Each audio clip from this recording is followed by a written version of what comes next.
hood instead of just using a different metric under the hood. And so the algorithm, Dijkstra's, it doesn't matter. It doesn't care what the metric is. It's always trying to optimize something there.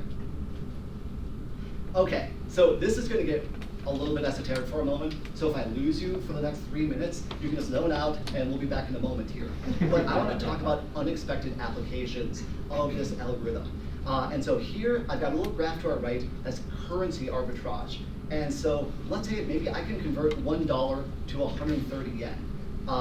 Or I could convert $1 to 0.8 pounds, and then each pound converts into 170 yen. Well, would it be better to go directly to yen, or go from the pound to the yen?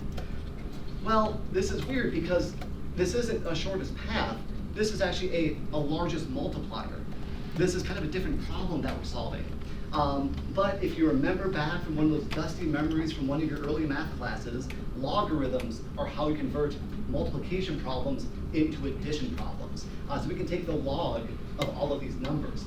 But again, in this case, we want to find the biggest thing, not the smallest thing. So we take the negative of that number. Okay, so now the negative log of 0.8 is 0.22, and so on and so forth with the rest of the numbers here. And then, of course, I did mention a little while ago that we're going to use integers for everything. So let's just multiply all those numbers by 100, right? Let's keep the algorithms happy. Okay, we do that, and now it's the shortest path problem. Now we find that the shortest path from the dollar to the yen is actually going to be through the pound. And if we convert back to our negative logs and everything, we get to 137 is now our highest kind of growth that we can get through this other route. And this is actually a thing that can show up very occasionally in a real currency exchange. Sometimes you can find a whole loop where you actually make money by converting $1 to a yen, to a pound, to a euro, and back to $1. Now, as you can imagine, we are not the first people who have ever had this.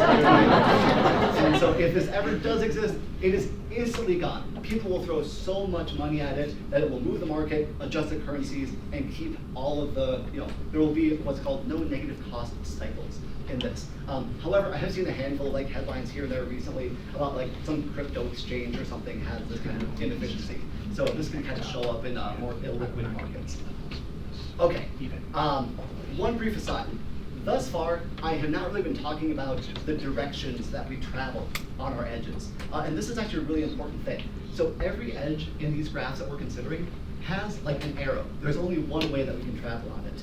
And thus far, I've kind of been saying that, well, you could travel 2 ways on any of these. But on a map, of course, the arrow can represent, say, a one-way street.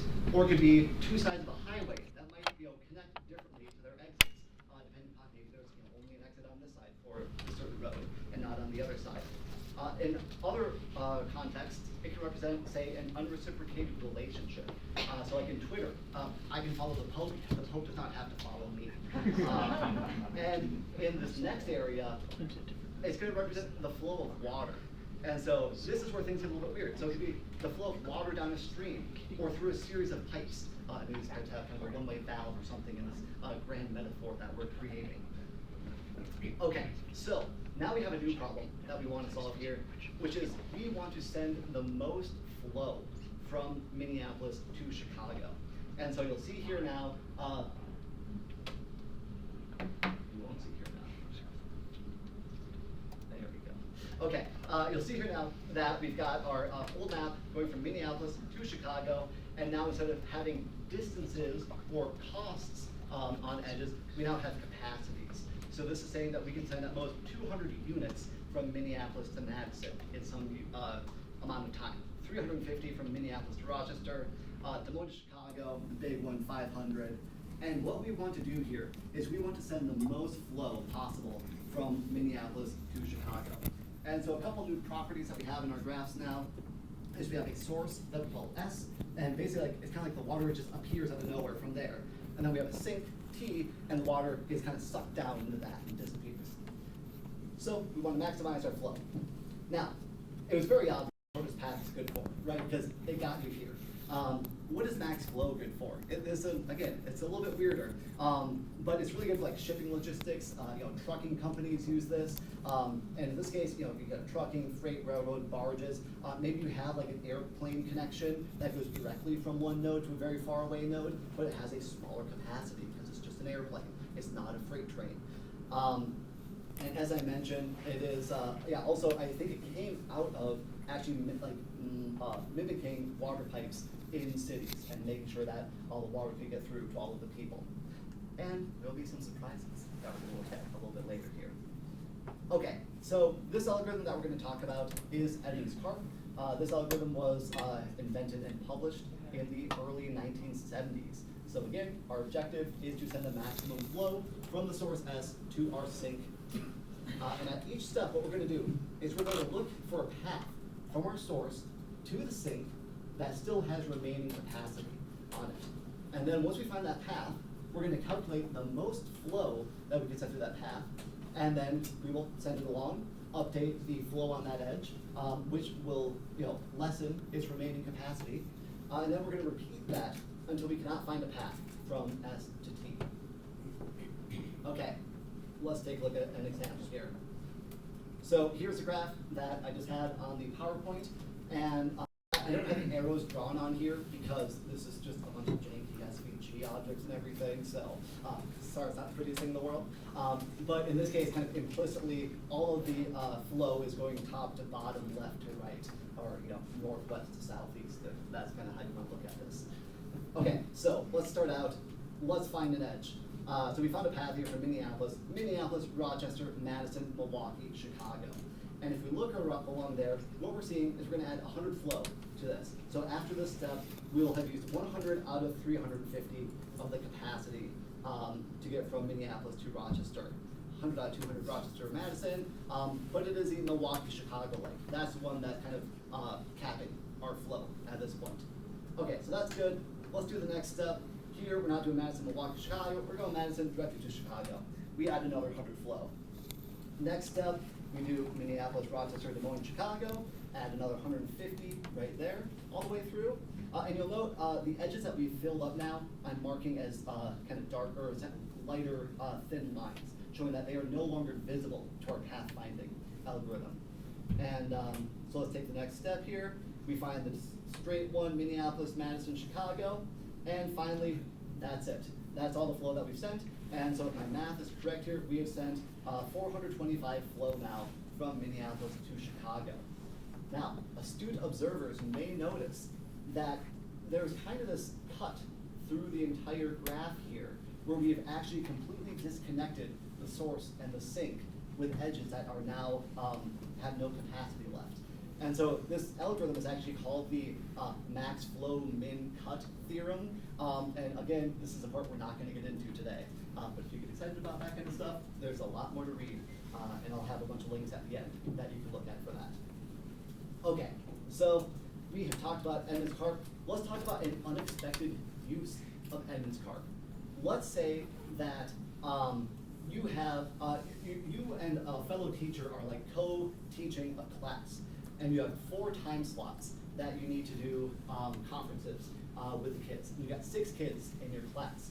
What you want to do is you want to make sure that you can, and then the kids have different availabilities, right? Some kids can only have this time slot available. Some kids have multiple time slots available. And you want to make sure that you allocate all of the kids into a time slot between the 2 different teachers that you have.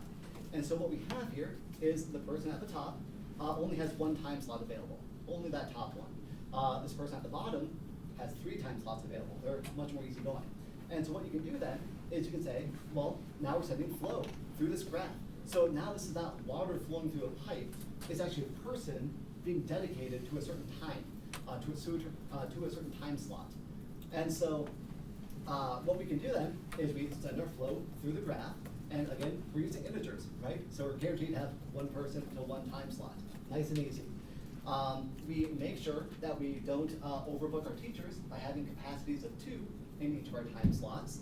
And then what we do is we make sure that we get 6 flow all the way through this graph, and then the flow on these center edges will show which student, if there's a flow of 1 on there, that means students put to that time slot. there's a flow of 0, that means there's nobody, that student is not going to that time slot. Now there's kind of a related problem to this is, what if you need to have like at least 2 people in a certain time slot, right? Like you're running a fast food place, and you need to have a certain number of people in the business at any given time. That is totally another problem that we can solve with graph theory, but it uses somewhat more complex algorithms that would probably use like a min cost max flow, which again is beyond the scope of what we're going to talk about today. Okay, we've talked about 2 different algorithms. Now this is kind of like the lightning round. This is the kind of fun, weird things you can do with graph theory. So this one is map coloring. The problem here is we want to figure out how we can color a map such that we're using the fewest number of colors, but also we don't have 2 adjacent territories that have the same color. And so here's a map of the US that is colored with 4 different colors: blue, yellow, green, and red. And what I did is, at least with the Midwest, I have actually built out the graph that represents this coloring problem. And so nodes are territories, and then edges represent adjacent territories, territories that share a border. So in this case, Minnesota is adjacent to North Dakota, South Dakota, Iowa, and Wisconsin, but not to Nebraska or Illinois, but those are adjacent to their neighbors. Fun fact on this one, it is super easy to prove that you can actually color any graph anywhere with 5 colors. This was like an undergrad homework assignment. It is super hard, but possible, to prove that you can do it in 4 colors. And that actually, I believe it took until the 70s for that proof to be done. And I think there's a book about this thick of examples that they need for that one. So kind of fascinating there how, and that's actually a theme that you'll see with a lot of graph theory things, is sometimes it's super hard to prove like the hardest case of something, but it's super easy to prove like a middle case of something. Like we can't prove how to do the optimal thing, but we can be within 50% of optimal. The optimal thing would take until the heat death of the universe to calculate, but 50% of optimal, instantaneous. So it's really interesting how these algorithms can kind of play out in practice. Okay, my last thing, which is my most exciting thing about graph theory and coloring, is that Sudoku is graph coloring. The same math that you would use to color a map with different colors is actually what Sudoku is. But in this case, you have 9 colors. The colors are the numbers. And so each of your little squares of 3 by 3 numbers is a fully connected graph. Each of the nodes is touching all the other ones. And you can't have the same numbers or colors touching. One of the nodes is then going to be connected to all of the other nodes in that row and all of the other nodes in that column. And then, this is a great little thing I found on Reddit, we're going to transform this Sudoku-looking graph into what looks like a real graph here. And obviously a lot more nodes and edges in this one, but there it is, going back and forth. So, oops, the arrow key does not do what I wanted to now. Actually, no, I do want to do that.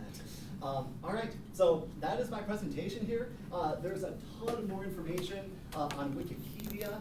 They've got tons of great articles on all of these different subjects that go both shorter and way deeper than what I've talked about here.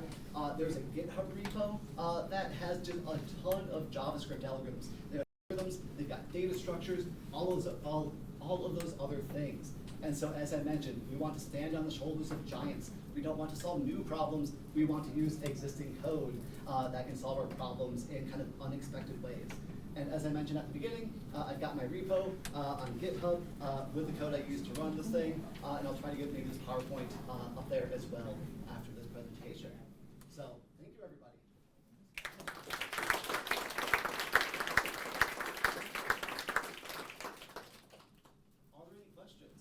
Yes. As you're drawing edges between the nodes, some can be unidirectional, some can be bidirectional. You can do bidirectional by inference, just do unidirectional and then infer that you can go backward. Yeah, so pros actually, and cons? Yeah, so actually with the map one, the code actually explicitly makes a backwards going edge with all of those. But with the flow ones, I explicitly did not put a backwards flowing node. But you could, of course, put that in kind of manually. I think you were next, and then I'll get to you.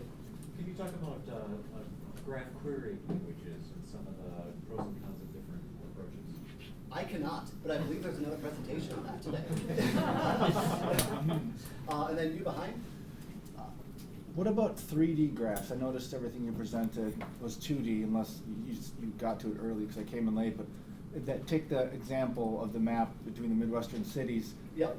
If we were to make that be 3D, so maybe add air travel, because I'm assuming you're just talking about road travel. So can you talk about the 3D aspect of graph? Yeah. So that's where there's like, in terms of actual like flow networks and everything, the three-dimensionalness of it, so like shortest path doesn't care about dimensions, right? Like you can have a plane that's theoretically going above things, it's just that edge is going to go above other edges. But then there's kind of a whole like branch of graph theory that talks about like how many dimensions do we need to get a certain graph to lay on a plane. Can it be done in 3 dimensions, or 2 dimensions, or 3 dimensions, or more? So that can kind of get to some complexity idea of a graph. Yeah. What kind of overlap is there with using gnarly graph theory? I also don't know the answer to that one. But it would be fascinating to learn more about that. Yeah. Yes. Do you use any graph databases? What's that? Do you use any graph databases? Graph databases? Yeah, no, so I don't use graph databases, but there are, and so like there are other people who are going to be way more knowledgeable about this stuff than I am. You can of course represent graphs, like even in like a relational database, right? You got a nodes table, and then have a node connects to node table, and then you can kind of join through that way, and you can represent trees and do queries through things via that. But obviously there are, and so a lot of the graphs that I do, I'm actually like writing code that is running them, and not running them through databases. But obviously there are databases that are optimized for this kind of stuff. MySQL or something, or a normal relational database is a little bit clunky when it comes to these representations. Yes? Could you talk just a bit about a hypergraph? Yeah, and so that's like more 3-dimensional, 4-dimensional, like higher level graphs. That also is probably beyond my area of expertise. But I love that you guys are asking these questions. Yeah, and also if you have any questions, like ideas of like, oh, can I solve this problem with a graph? Come flag me down later. It's one of my favorite little topics to talk about. So we'll be converting graph algorithms all day long here if we want to. All right. Well, if that's it, it's 11 o'clock. Give you 5 extra minutes here to hang out and get to your next session.